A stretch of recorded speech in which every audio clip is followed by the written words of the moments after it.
Estamos contentos con el Señor, siempre estamos contentos con el Señor. Estamos orando por Fresia, por la salud de Fresia.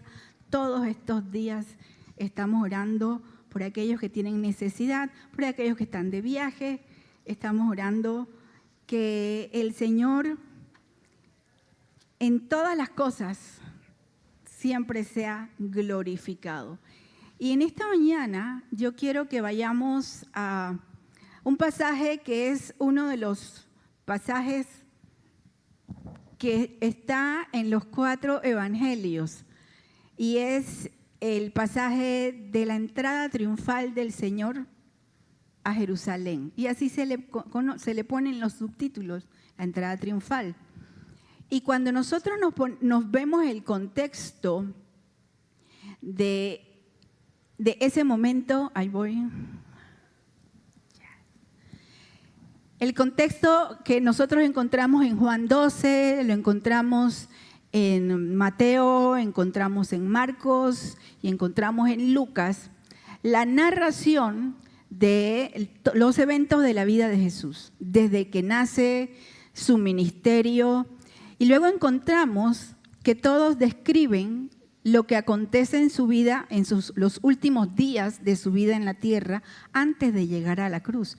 Y es interesante porque el libro de Juan dedica prácticamente la mitad de su libro a esa última semana. Desde que estamos ya en Juan 12, terminando Juan 11, nosotros nos encontramos que da inicio a la última semana de la vida del Señor Jesús. Y lo hace con mucho detalle. ¿Qué hizo cada día? Con quienes estuvo, con quienes se confrontó, cómo fue ese proceso largo de llegar hasta la cruz. Y cuando nosotros vemos en el pasaje de que vamos a leer en Juan 12, nosotros vamos a leer que el Señor venía entrando a Jerusalén. Iba entrando hacia su muerte. Él había estado anunciando que iba a morir. Él había estado enseñándole a los discípulos que se acercaba el momento de su muerte.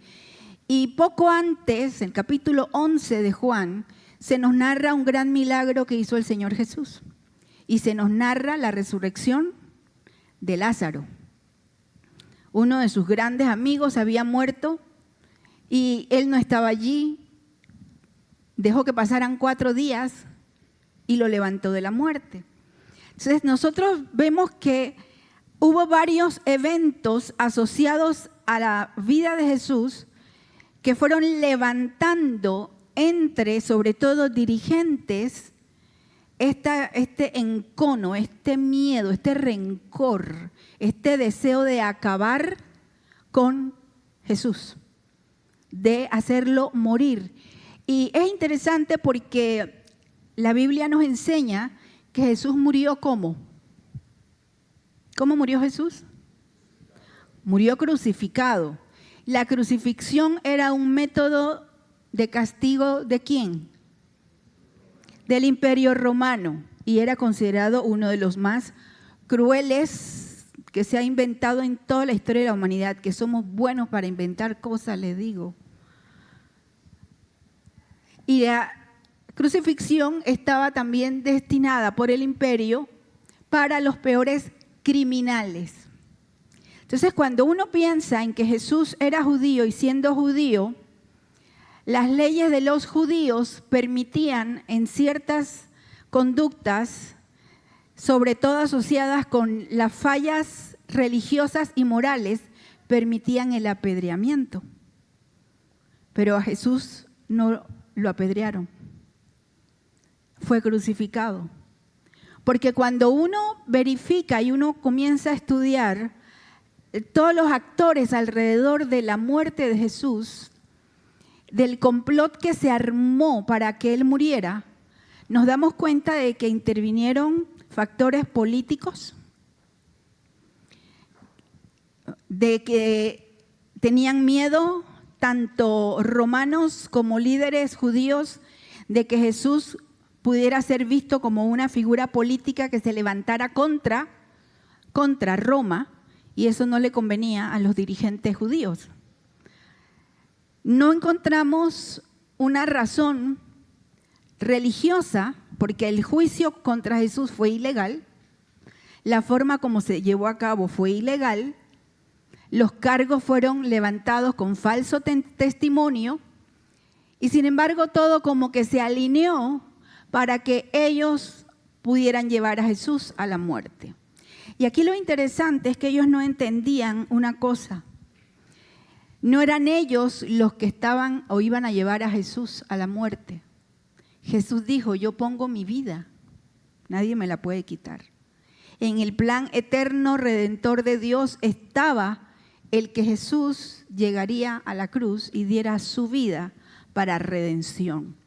Y cuando nosotros llegamos a este momento en que el Señor, a mí me encanta, yo creo que he predicado antes del tema, de unos capítulos antes, cuando llega el momento en que el Señor sabe que tiene que ir a morir, dice el evangelista, y Jesús afirmó su rostro para ir a Jerusalén. O sea, afirmar su rostro era una forma idiomática o coloquial de decir se enfocó, se determinó. Como quien dice, allá voy a ir, allá enfocó su rostro, puso su mirada y comenzó a caminar hacia allá. Él tenía una determinación y un propósito y él sabía cuál era. Y eso me encanta, porque el Señor sabía quién era y el Señor sabía lo que tenía que hacer y a lo que Él había venido al mundo. Ahora, ¿qué esperaban? Cuando pongo ¿qué esperaban de Jesús? Me estoy refiriendo a la gran multitud que se agolpó para recibir al Señor en la entrada de la ciudad. ¿Qué estaba sucediendo en ese momento? En ese momento era la celebración de la Pascua judía, probablemente uno de los 3 eventos festivos más importantes de la religión judía. Los judíos celebraban por orden del Señor en la Pascua la salida, la liberación del pueblo de Israel de Egipto.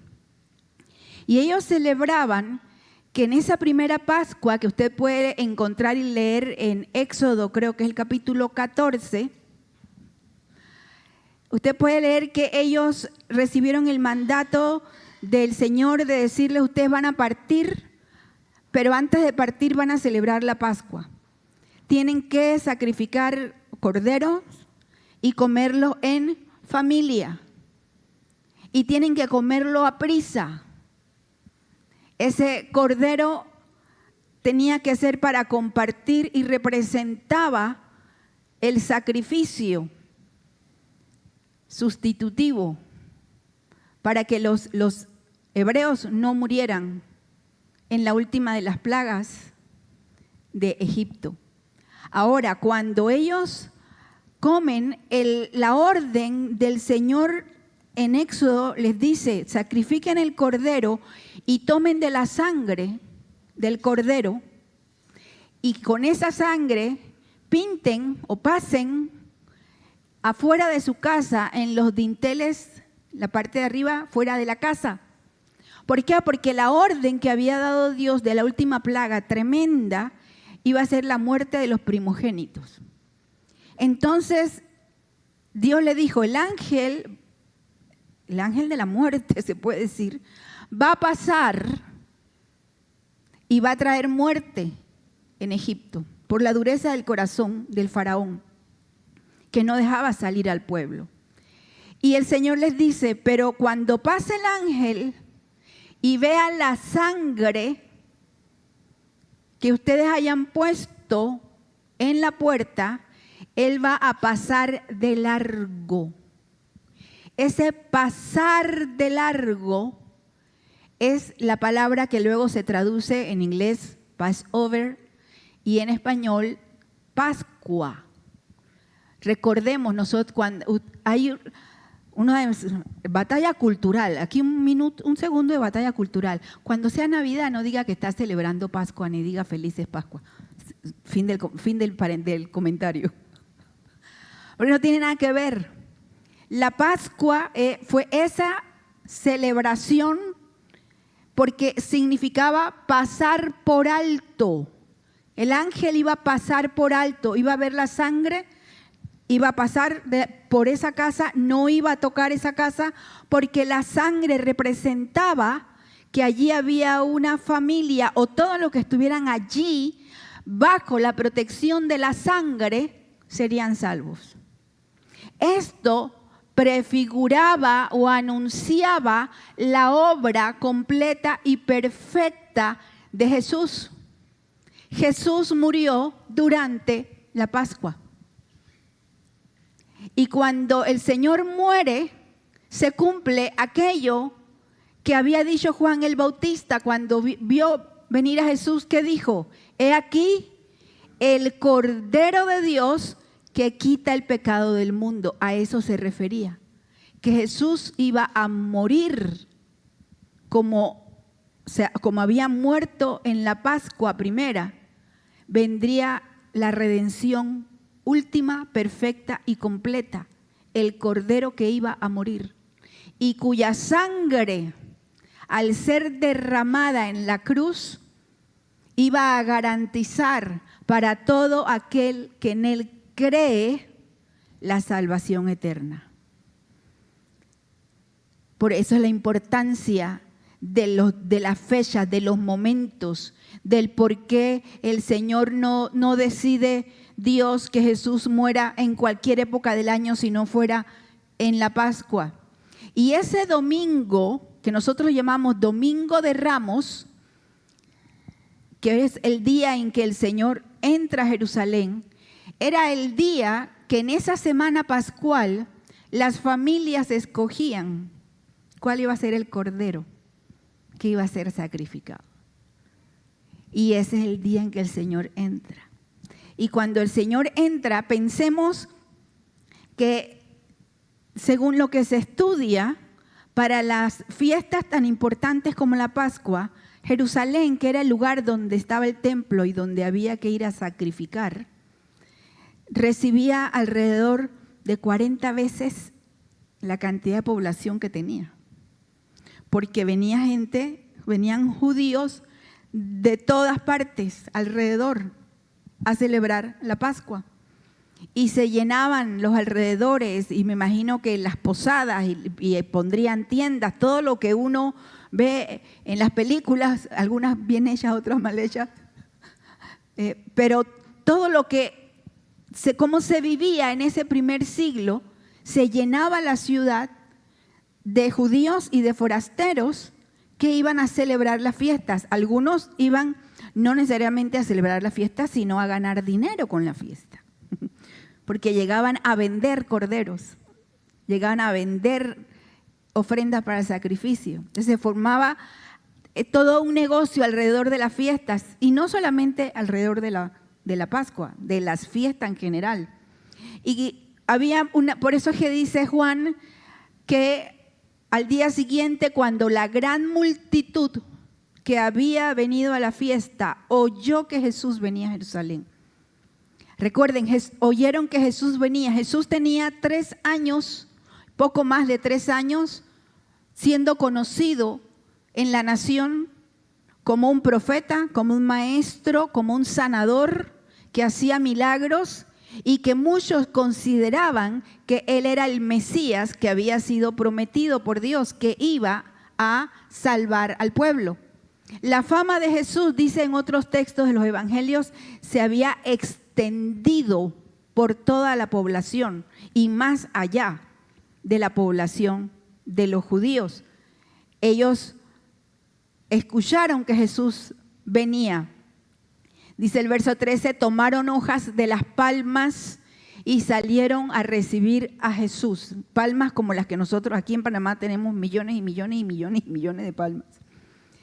Era una costumbre que venía desde la época de los reyes y aún antes, cuando venía un rey que regresaba de la guerra, la población se paraba alrededor de la entrada y llevaban palmas y movían las palmas como por un lado de saludo o por otro lado de bienvenida, y por otro lado para celebrar una victoria. Siempre era una acción festiva. No, cuando el ejército era derrotado, la gente no salía con palmas a decirle, bravo, perdiste. Siempre era una acción de victoria, de alegría. Y dice que cuando vieron que era Jesús, tomaron hojas de palma y comenzaron a gritar, Hosana. La palabra Hosana significa Dios salva o salva ahora o salva hoy, es lo que significa. Bendito el que viene en el nombre del Señor. Y aquí es para subrayar el Rey de Israel. Luego sigue diciendo el verso 14, Jesús, hallando un asnillo, se montó en él, un asno pequeño, como está escrito, no temas, hija de Sión, mira, tu rey viene montado en un pollino de asna. Sus discípulos no entendieron esto al principio, pero después, cuando fue glorificado, entonces se acordaron de que esto se había escrito de él y de que le habían hecho estas cosas. Esto fue profetizado por Zacarías en el capítulo 9, verso 9. Zacarías profetizó, he aquí tu rey viene sentado en un pollino de asna, humilde. Y lo había profetizado Isaías 52, creo, que había dicho, no temas, hija de Sión. Entonces, aquí se fusionan estas dos profecías, la gente entiende, ellos escuchan, ellos ven que el Señor entra montado en un pollino de asna, y dice que ellos no entendieron un momento por qué. Fíjense que los reyes, cuando venían de la guerra victoriosos, montaban en caballos. Usted ve la diferencia del tamaño de un caballo. A mí me tendrían que poner como 3 escaleras para poder subirme a un caballo. Un caballo, un pollino de asna, un burrito. La diferencia entre una imagen de un rey que viene victorioso sobre un caballo y un rey que viene a morir sobre un pollino de asna. Luego dice, y así la multitud que estaba con Jesús cuando llamó a Lázaro del sepulcro y lo resucitó de entre los muertos, daba testimonio de él. Era innegable. Ellos decían, nosotros estuvimos allí. Él resucitó a Lázaro de los muertos después de 4 días. Él lo levantó, lo hizo salir. Por eso la multitud fue también a recibir a Jesús, porque habían oído que él había hecho esta señal. Entonces los fariseos, nunca faltaban los fariseos, se decían unos a otros, ven que ustedes no consiguen nada. Miren, todo el mundo se ha ido tras él. Esto les preocupaba a los fariseos. A los religiosos y a los políticos les preocupaba la fama de Jesús, que la gente siguiera a Jesús y que la gente tuviera algún tipo de expectativa con respecto a Jesús. ¿Cómo sabemos que tenían expectativa? Porque cuando ellos comenzaron a gritar, Hosana, bendito el que viene, ellos decían, bendito el Rey de Israel. La gente tenía la expectativa. Y aquí es donde viene la pregunta que nosotros nos hacíamos al principio cuando veíamos cómo se llama el mensaje, les decía, se llama, ¿qué esperaban de Jesús? ¿Por qué se agolpó esa multitud? ¿Por qué gritaban?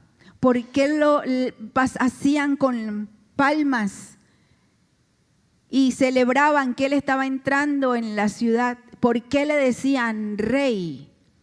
¿Por qué testificaban que él había sido poderoso para levantar a Lázaro?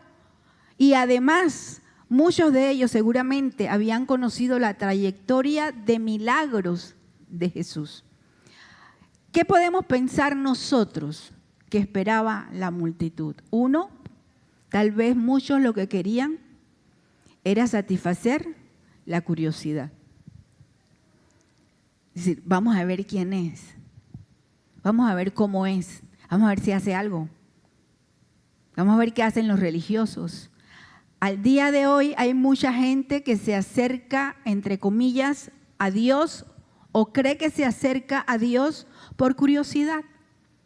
De hecho, uno de los grandes problemas espirituales que se está dando en el mundo y que está conduciendo a lo que llamamos sincretismo religioso, que es la mezcla de cualquier tipo de asuntos espirituales. Ustedes saben que ahora incluso va usted a escuchar de celebridades que cuando les preguntan, ¿cuál es tu religión?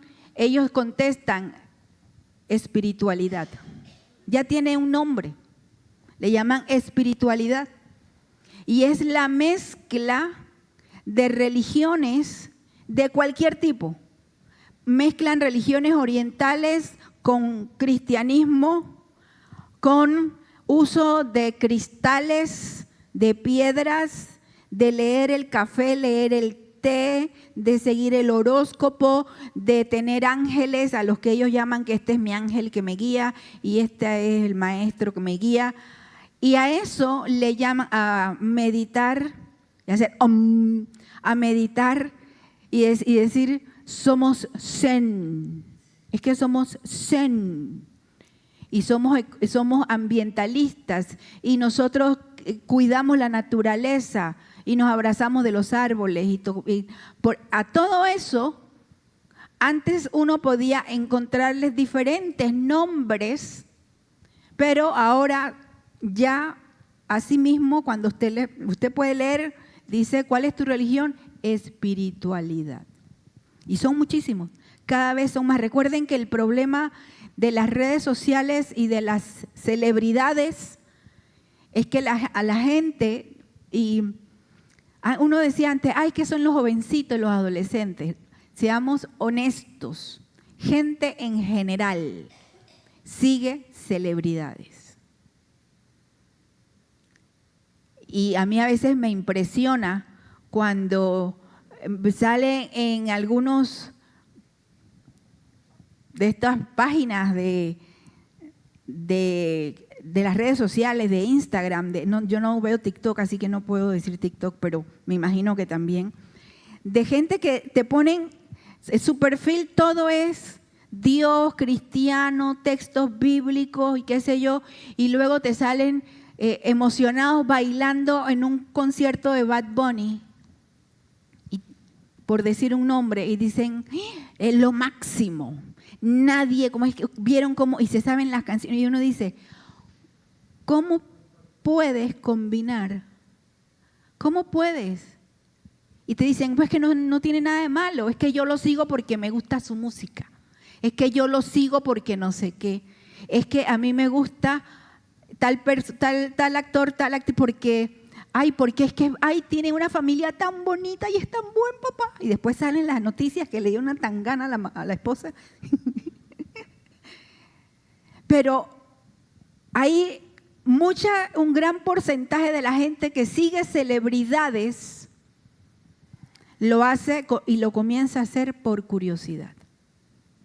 Y cuando alguien tiene curiosidad, es porque quiere llenar algo, a ver si eso que encuentro me dice algo. Siempre decimos, estamos viendo la generación, yo no digo de cristal, yo digo la generación del vacío. Hay que llenar, nos llenamos de cosas, nos llenamos, y la persona sin Dios, que solo tiene curiosidad por lo espiritual, sigue vacía, vacía y vacía.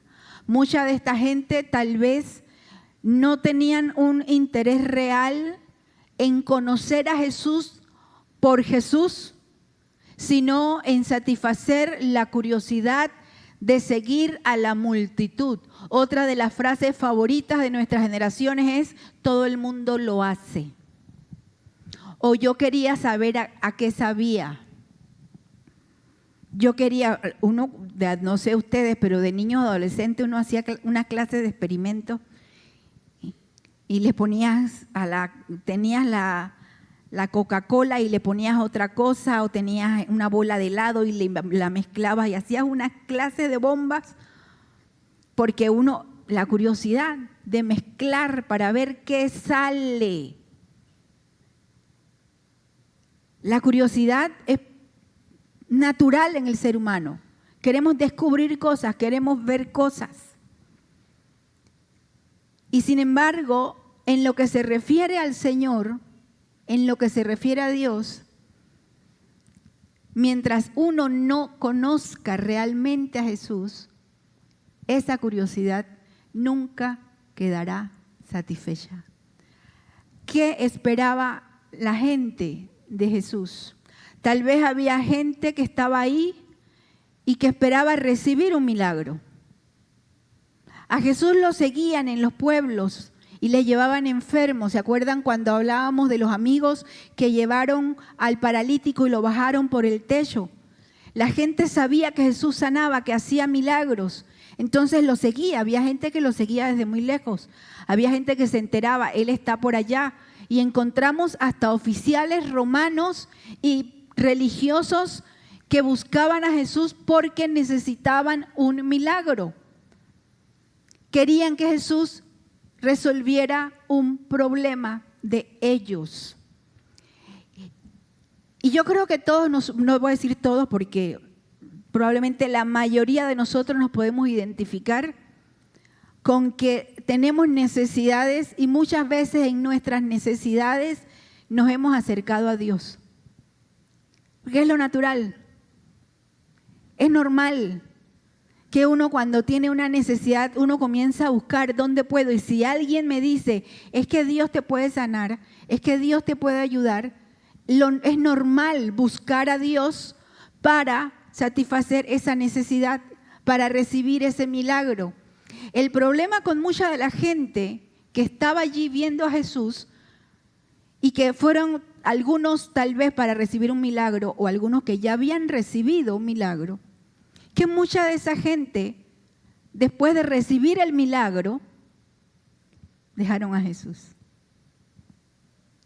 Porque recibir el milagro, recibir la respuesta a la necesidad, es una acción misericordiosa, bondadosa del amor de Dios. Pero no quiere decir que porque yo recibí un milagro, ya yo conozco al Señor, ya le rendí mi vida, ya ahora Él es mi Salvador y quien gobierna mi vida. Simplemente recibí un milagro, recibí una respuesta que Dios en su misericordia la hace precisamente para darse a conocer, para que comience mi fe, para ser atraída por el amor de Dios. Pero cuando no entendemos, ¿cómo sabemos que mucha de esa gente, aún a pesar de recibir un milagro, no entendieron y no siguieron a Jesús? Porque al final de la semana estaban gritando, crucifícale. Probablemente algunos de ellos habían recibido milagros. Yo no sé ustedes, pero a lo largo de mis casi 63 años, la historia se está poniendo complicada. Hemos conocido a muchísimas personas que han recibido respuesta de Dios para todo tipo de necesidades, para todo tipo de problemas, que se han acercado a Dios, ya sea que han venido a la iglesia o a otra iglesia, se han acercado con pastores, se han acercado con creyentes, pidiendo oración, pidiendo que necesitan que Dios les provea un trabajo, les sane una enfermedad, les sane a algún hijo, a algún nieto. Y Dios en su misericordia ha provisto el trabajo, ha provisto la sanidad, se ha dado la reconciliación en las familias. Lo que la persona se ha acercado pidiéndole a Dios, Dios ha dado respuesta. Pero hemos visto a mucha de esa gente que luego de recibir la respuesta de parte de Dios, le dan la espalda a Dios y se alejan de Él. Y cuando uno les pregunta, ¿pero qué pasó? Si Dios te bendijo, Dios te dio el trabajo que estabas pidiendo. Si es que precisamente que como ahora estoy tan ocupado con el trabajo, ya no puedo buscar a Dios. O si yo estoy bien ahora, porque no han entendido que lo más importante en Dios y con Dios no es el milagro.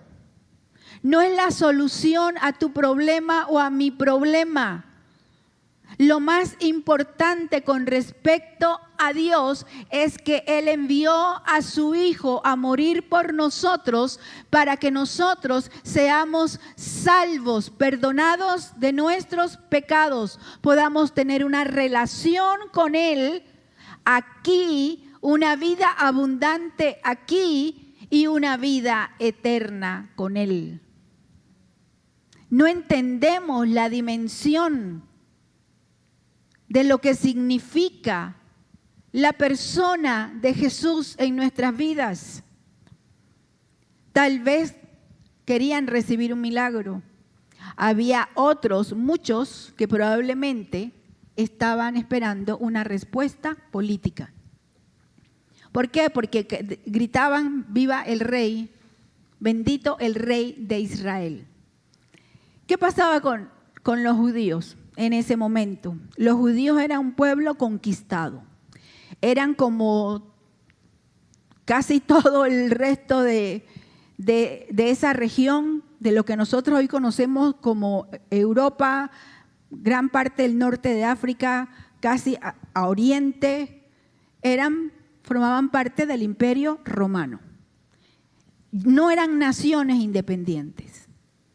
Habían sido el esplendor de Israel con los reyes, con Saúl, con David, con Salomón. Eso había quedado cientos de años atrás en el pasado. Ahora ellos eran una provincia más, pero ellos entendían en la Escritura y entendían a partir de lo profetizado desde Moisés en Deuteronomio y en el resto de las Escrituras del Antiguo Testamento, que Dios iba a enviar a un ungido, iba a enviar a un Mesías que iba a librar al pueblo. Entonces ellos entendían que el Mesías vendría como rey para librarlos del yugo opresor de Roma. No estaban esperando un redentor para su vida en lo espiritual. Ellos estaban esperando un libertador político. Otra manera de no entender a Dios. Otra manera de no entender que la libertad real primero tiene que ocurrir en el espíritu y en el corazón. Que la palabra de Dios dice que donde está el Espíritu de Dios, allí hay libertad. Y que la libertad tiene que ver con tener paz con Dios. Tiene que ver con conocer la verdad. Jesús dijo, Juan 17, tu palabra es la verdad. Jesús dijo, yo soy el camino, la verdad y la vida. Ser libres era conocer la verdad de Dios y tener una relación con Dios. Usted puede escuchar del pasado incontables testimonios de personas, de creyentes que han sido hechos prisioneros por causa de Cristo y que han pasado el resto de su vida en prisión. Toda su vida condenada a un espacio con su libertad cercenada por causa de Cristo. Y la gente no deja de asombrarse cuando lee las historias de cómo los que son prisioneros por causa de Cristo son plenamente libres y están completos en Él. Plenamente libres y completos en Él. A veces nosotros, yo no sé, no voy a hablar por ustedes, me voy a dar palo yo solita para que nadie diga que estoy dando palo. Pero a veces yo he estado en casa Y de repente digo así, pero es que este es muy pequeño el cuarto. Mi cuarto es el más grande de la casa. Digo, es que ya no me caben los libreros, no me cabe esto. ¿Cómo se puede? Es demasiado pequeño este cuarto. La casa de mi mamá, que tiene 5 recámaras. Y yo me quejo de repente porque me siento encerrada. Porque así somos. Así somos. Cuando no entendemos que la libertad comienza no con el espacio físico de afuera, la libertad comienza con lo que hay adentro en el corazón. Ellos estaban esperando un rey, por eso el asombro y la contradicción. Cuando Jesús entra en la ciudad, no entró en un caballo como un rey victorioso, prepotente, arrogante, anunciando que él iba a vencer a Roma. Él entró en un burrito, dice humilde. Ellos no entendían a qué venía Jesús. Ellos estaban esperando una respuesta política. Por eso se decepcionaron tantos. Por eso el mismo Judas probablemente se decidió a traicionar a Jesús, porque querían un guerrero, querían un nuevo David que viniera a libertarlos de la opresión de Roma. Ellos no entendieron, número uno, que Jesús iba a morir con un propósito. Una de las noticias más terribles que ha estado dando vueltas por todo el mundo esta semana, me imagino que se dieron cuenta, por lo impactante de la situación, no es que sea la primera vez que ocurre, ahora que en muchos países los gobiernos y la gente se está cada vez más abrogando el derecho, según ellos, de ser como Dios, y están utilizando y aprobando y ejecutando leyes de eutanasia para que la gente muera bien, para una muerte digna. Y le pusieron, tiene un nombre bonito, eutanasia. Es una palabra compuesta de 2 vocablos, eu, que significa bien o bueno, ¿sí? Y tanasia, que viene de tánatos, que significa muerte. Es como si dijéramos una muerte bonita, una muerte buena. Así se disfraza el mal, como si fuera bueno. Y una joven de 25 años, pasando por años de grandes sufrimientos, no demeritamos los sufrimientos que ella vivió, atravesando una gran depresión. Y los que han estado deprimidos saben que una de las características de una depresión profunda es la pérdida del deseo hasta de vivir, la incapacidad de funcionar en el mundo. Entonces ella pidió la eutanasia. Y el gobierno le dijo, está bien. Y hace 2 días la mataron. 25 años.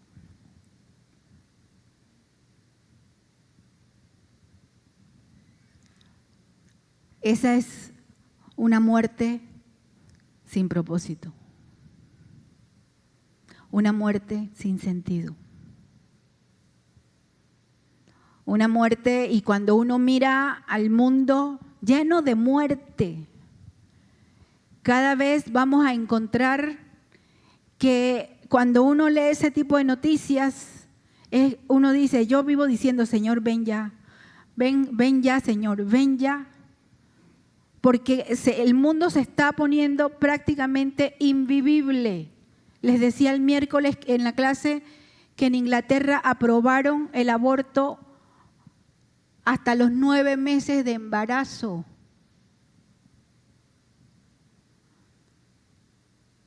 Una pareja que mató a su bebé de 1 año y medio, y cuando agarraron a la madre dice, es que yo lo maté a golpes porque yo nunca lo quise.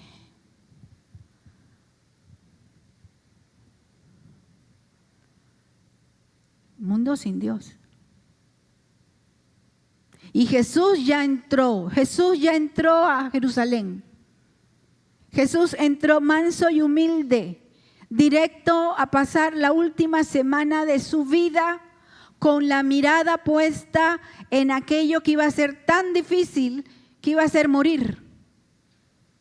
Morir en inocencia. Él no había hecho nada para morir, pero para morir en tu lugar y en mi lugar, para dar su vida en rescate, para pagar el precio por el pecado, para que todo aquel que en Él cree no se pierda, para tener vida eterna.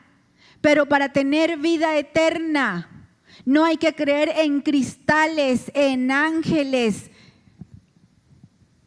en X. Para tener vida eterna hay que creer en Jesucristo y creer con nuestro corazón y confesar con nuestra boca que Él es Señor y que Dios le levantó de los muertos, porque Él vino a morir, pero vino a morir para vivir. Y nosotros estamos viendo cómo el ser humano no solamente se quita la vida, cómo mata en guerras innecesarias, en guerras surgidas del temor, del orgullo, de la imposición. Ustedes pónganle, le van a encontrar 1000 justificaciones. Sigue siendo la mano del hombre contra el hombre. Panamá está viviendo un tiempo terrible de violencia que nosotros como iglesia tenemos que comenzar a orar en serio. La semana pasada, no sé, creo que fue la semana pasada, tres muchachas, 3 asesinadas, tiradas en un matorral, 3. Y uno dice, ¿cuándo se había visto en Panamá una cosa así? Siempre ha habido violencia, pero al nivel que estamos llegando y miramos a nuestros vecinos de diferentes países que han sufrido violencia por décadas y gran violencia. Y nosotros hemos mirado y ha habido turistas que vienen, hermanos que vienen de otros lugares a pasar unos días. Y una de las cosas que nos dicen, qué increíble, qué seguro se siente uno en Panamá. Uno va caminando y hasta con el teléfono y va tomando fotos y va por aquí y por allá. Y uno se siente y me dicen, en mi país ni se me ocurre.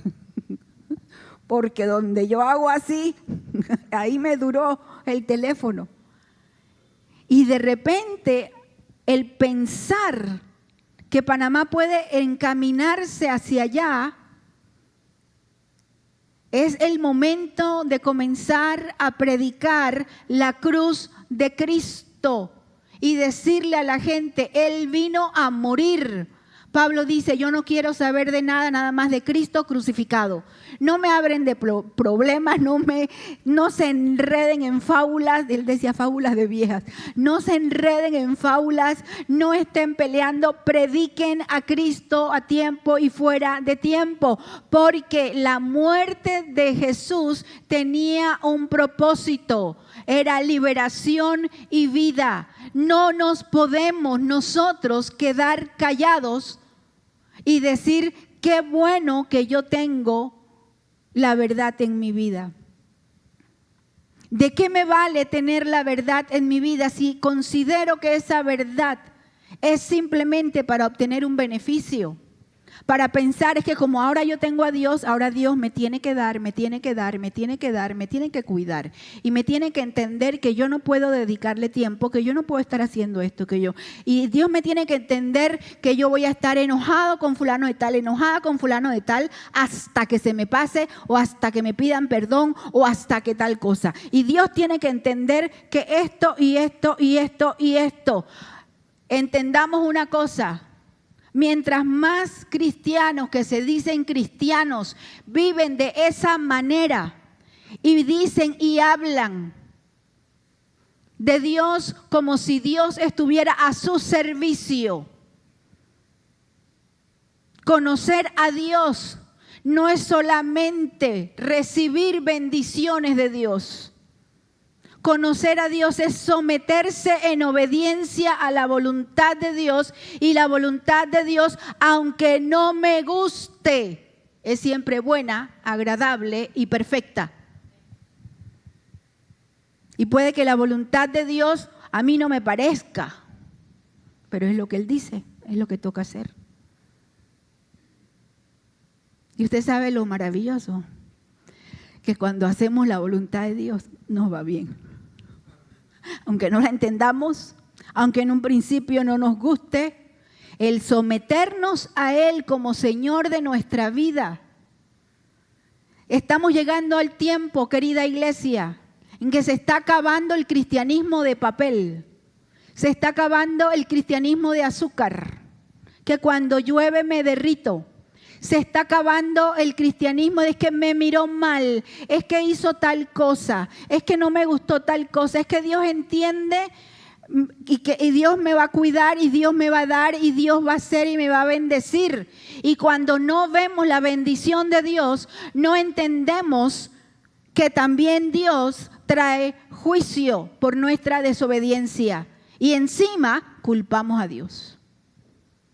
Y decimos, es que Dios me abandonó, es que Dios tal cosa.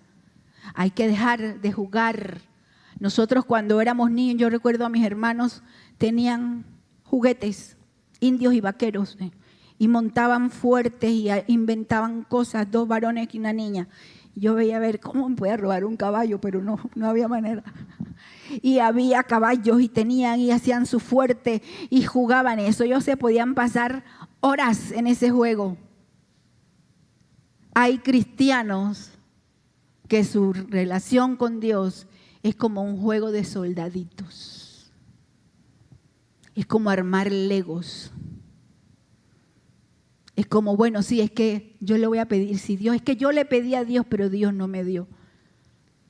Estamos llegando al tiempo de que ya no vamos a poder vivir un cristianismo que solamente sale en ocasiones especiales o en problemas especiales.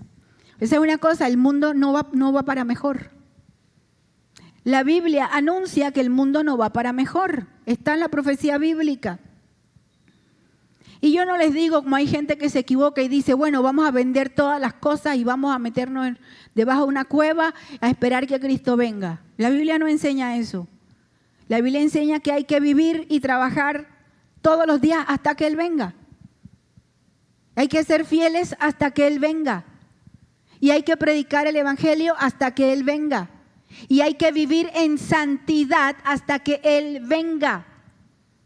Y usted sabe por qué la iglesia en general y la iglesia en particular comienza a debilitarse cuando hay pecado oculto. Cuando pensamos que podemos vivir de cualquier manera, porque Dios me ama. Dios sabe que yo soy débil. O me caigo y me levanto, me caigo y me levanto. Ay, sí, es que, espérate, que volví a pecar. Señor, perdóname porque tú sabes que yo volví a pecar. Y sigo. Y luego volví a pecar. Señor, perdóname. El Señor entró a Jerusalén. Entró a morir. Entró con un propósito. Su muerte tenía el propósito de la vida. Ahora, a veces yo me hago la pregunta, si a mí me dijeran, esta es tu última semana de vida, Jesús tenía una semana. Si nos dijeran, esta es tu última semana de vida,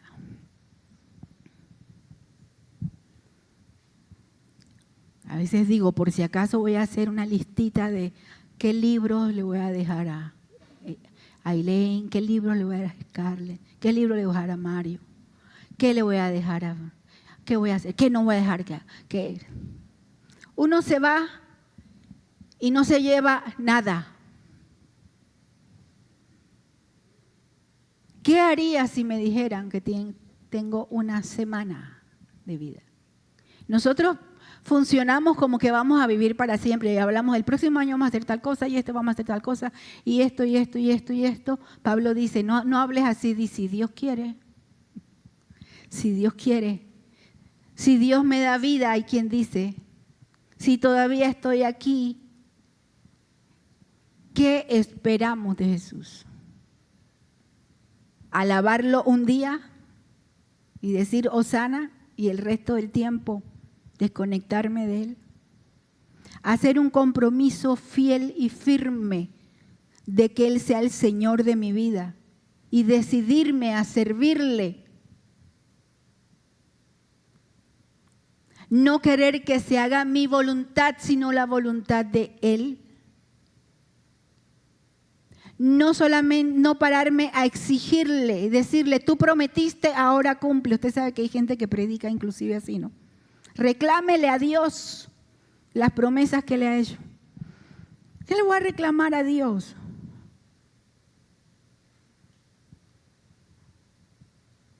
¿Qué esperamos de Jesús? Es una pregunta para hacernos hoy. Si tuviéramos las palmas, le diríamos, hosana, bendito el que viene en el nombre del Señor. Y tiraríamos las palmas. O le diríamos, Señor, hosana. Sálvame hoy, sálvame mañana, sálvame pasado mañana. Sé mi Dios hoy, sé mi Dios mañana, sé mi Dios todos los días. Enséñame a caminar contigo. Que yo no quiera nada, que mi mayor anhelo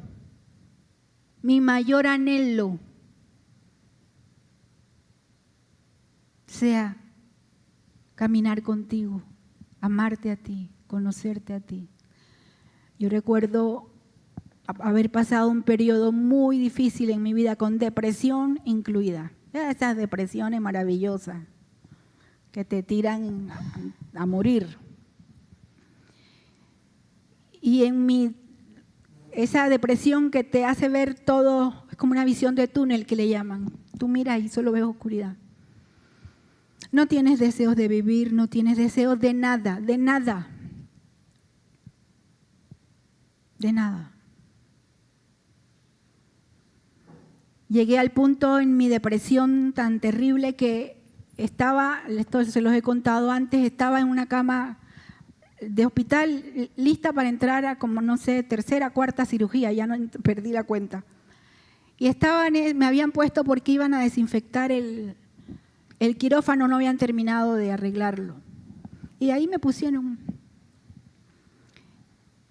Y estando allí, cayó sobre mí una sombra, como una nube sombra, negra, negra, negra, así me cubrió.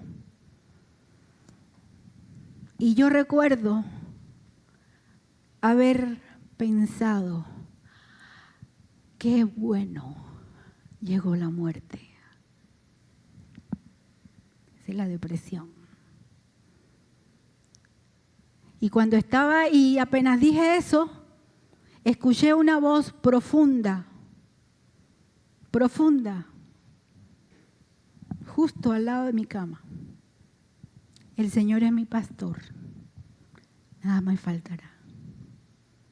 Aunque ande en valle de sombra y de muerte.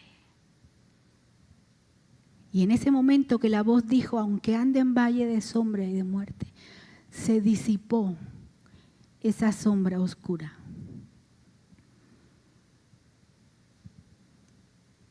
Porque Dios no quiere nuestra muerte. Y hablo de la muerte espiritual, no de la física. Dios quiere que tengamos vida. ¿Qué esperamos de Jesús? Yo te invito a reflexionar y que puedas decidir si lo que quieres es tener la vida de Cristo No un día, no un momento. No cuando las cosas te van mal y necesitas una respuesta, sino que sea Él tu Dios todos los días de tu vida.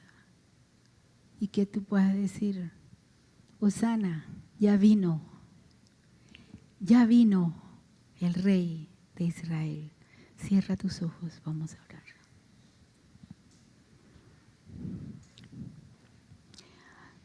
Yo te invito a orar allí donde estás. Si tú nunca le has entregado tu vida a Jesús, si no puedes decir, sí, yo tengo una relación personal, no estoy hablando de religión, una relación personal con Cristo. Si tú no puedes decir eso, hoy es el día de decir, Hosana, sálvame, Señor.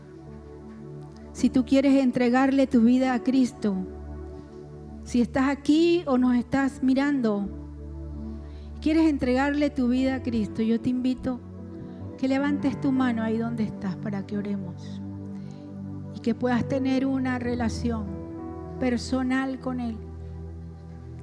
Yo te invito que si nos estás mirando puedas hacer esta oración sencilla y decirle, Señor Jesús, te entrego mi vida, te entrego mi corazón, sé tú mi Señor y Salvador.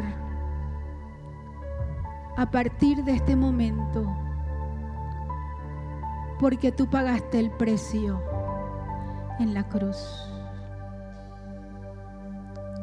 Iglesia, ponte de pie y cántale al Señor y agradécele al Señor. Que esta sea una semana de reflexión, no en el sentido religioso que se le imprime, sino en el sentido de saber que Él es nuestro Dios.